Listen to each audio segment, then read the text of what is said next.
Attention spoiler, ne reste pas si tu n'es pas à jour dans les chapitres de ce manga. Pour les autres, bon visionnage.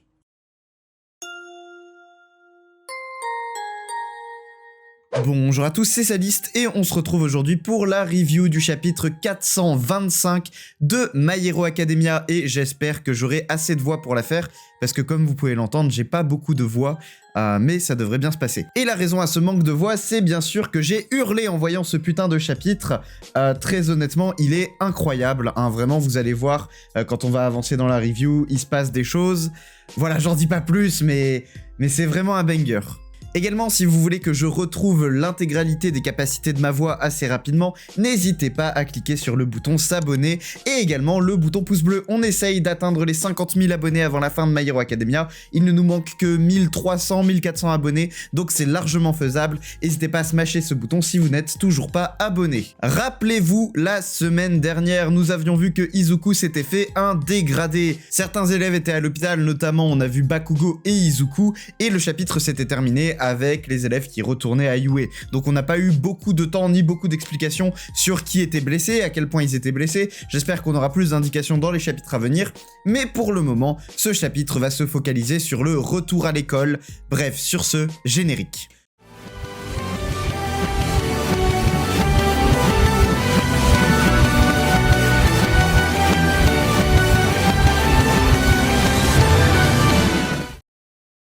Le chapitre s'ouvre avec la remise des diplômes parce que forcément, qui dit nouvelle année dit que nos héros à nous passent en deuxième année, mais les héros qui étaient en terminale quittent du coup Yue. Et on se retrouve avec notamment Nejire qui récupère son diplôme et qui est très heureuse d'avoir enfin son diplôme. Par contre, tous les garçons de l'école commencent à hurler parce que forcément, ils sont très tristes de voir Nejire partir puisque c'était probablement l'une des filles les plus belles de toute l'école. Pendant ce temps, on a Present Mike qui s'occupe de la sono de cette fête et on voit que ça ressemble plus à une espèce de festival que réellement à une remise des diplômes. On apprend notamment qu'au niveau temporalité, nous sommes au mois de juin. On apprend également des choses qui se sont passées en background de cette guerre, notamment le principal Nezu qui, juste après la bataille finale, a continué de faire pression sur les autres pays pour essayer de démêler toute l'histoire derrière le fait que les héros ne sont pas venus aider le Japon directement. Enfin, pour clôturer ce discours d'adieu, c'est Mirio qui va s'occuper de terminer ce que les autres ont commencé. Il va donner du coup sa version du discours d'adieu. Il dit « Merci à tous ceux qui ont réussi à libérer un peu d'espace dans leur emploi du temps chargé pour venir ici aujourd'hui. Nous avons perdu beaucoup de choses et nous n'en avons gagné aucune. Le combat des héros consiste souvent à transformer un moins en zéro. » Et donc en fait ici on voit vraiment que ce discours est hyper formel, hein, ça fait pleurer les gens et ça ne ressemble pas vraiment à Mirio d'être hyper formel comme ça. D'habitude il a plutôt tendance à faire des blagues, mais bon vous vous en doutez, et ça va forcément mal finir. Il traverse son costume et en fait caché en dessous son costume de héros, ce qui lui évite d'être à poil devant tout le monde.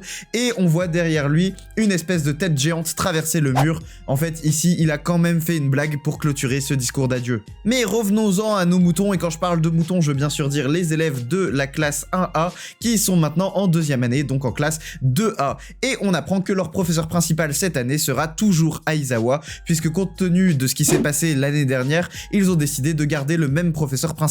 Notamment au niveau composition de la classe, ça n'a pas changé, hein, c'est toujours les mêmes élèves. Nous en France, quand on change d'année, eh bien on change en général de camarades de classe au lycée, mais ici visiblement ils ont conservé exactement les mêmes camarades de classe, à deux exceptions près, puisque sur la page suivante, nous apprenons que Aoyama quitte la classe. C'est son choix personnel, mais étant donné qu'il est le traître de Yue, il a décidé de ne pas rester dans la classe 1A après sa trahison, même si apparemment Aizawa et le principal étaient d'accord pour qu'il reste, mais non, il a décidé de partir de lui-même et de recommencer son cursus héroïque ailleurs et de retrouver ses camarades dans le monde des héros lorsqu'il aura réussi son cursus héroïque de manière plus honnête.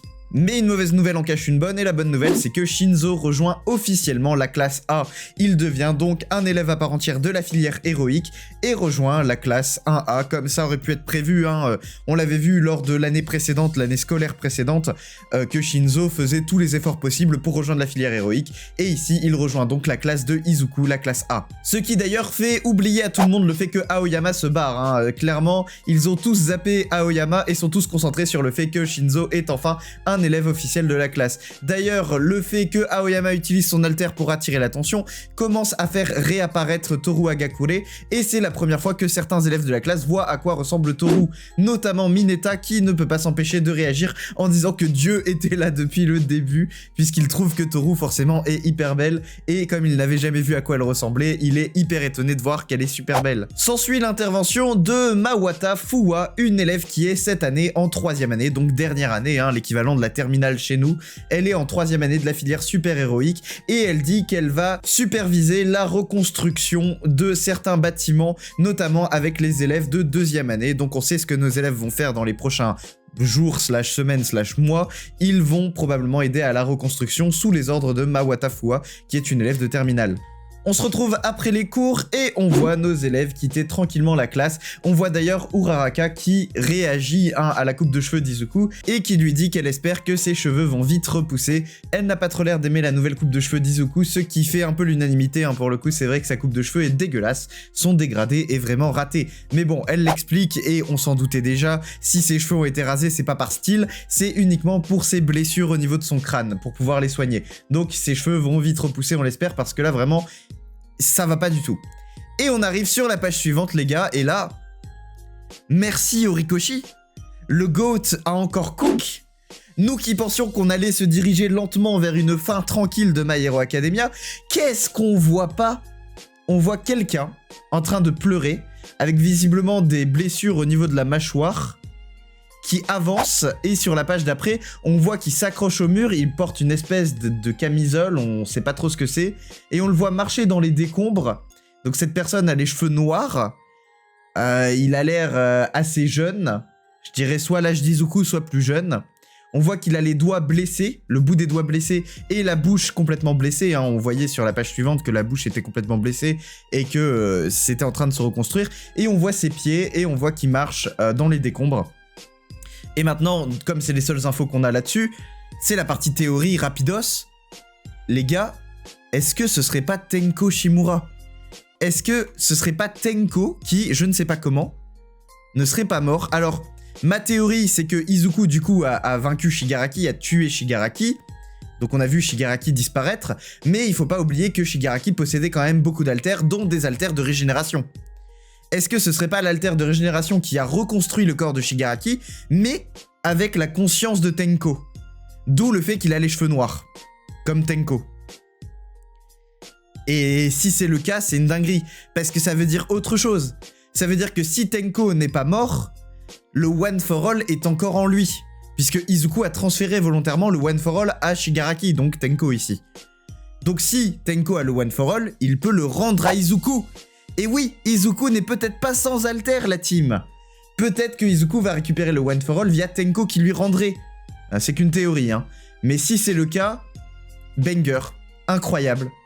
Merci Horikoshi.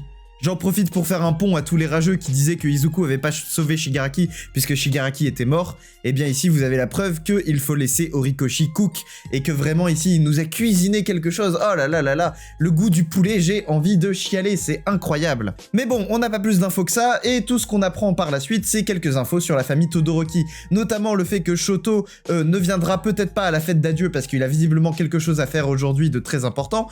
Et le chapitre qui se termine sur Endeavor dans un fauteuil roulant qui regarde à travers une vitre des espèces de machines. Alors on peut imaginer que c'est des machines qui servent à maintenir en vie Toya, donc Dabi, qui doit être très grièvement blessé et au bord de la mort, probablement dans un coma profond. Et c'est donc là-dessus que ce chapitre 425 se termine, une pause de 2 semaines les gars. Est-ce que c'est bon pour vous? 2 semaines de pause, ça veut dire pas de chapitre la semaine prochaine, pas de chapitre la semaine d'après, on se retrouve dans hyper longtemps. En fait, on se retrouve dans tellement longtemps qu'on se retrouve le 30 juin. Ce qui veut dire que cette vidéo est la seule review du mois de juin, avec la vidéo qui va sortir le 30, mais elle va sortir le dernier jour du mois de juin, quoi. Donc voilà. Ça fait quand même quasiment 1 mois sans review, hein. C'est énorme. Donc voilà, nous on se retrouve dans 2 semaines. Peut-être que je sortirai un truc entre deux. Voilà, vous verrez de toute façon si je propose quelque chose sur la chaîne YouTube entre temps. Mais sachez que pour la prochaine review de chapitre My Hero Academia, ce sera dans 2 semaines. Donc me demandez pas quand est-ce qu'elle sort la review. Bref, abonnez-vous, laissez un pouce bleu, activez la cloche. N'hésitez pas à me suivre sur les réseaux sociaux, Twitter, Instagram, TikTok. Tous les liens sont dans la description. C'était Saliste et moi je vous dis à la prochaine pour une prochaine vidéo. Salut!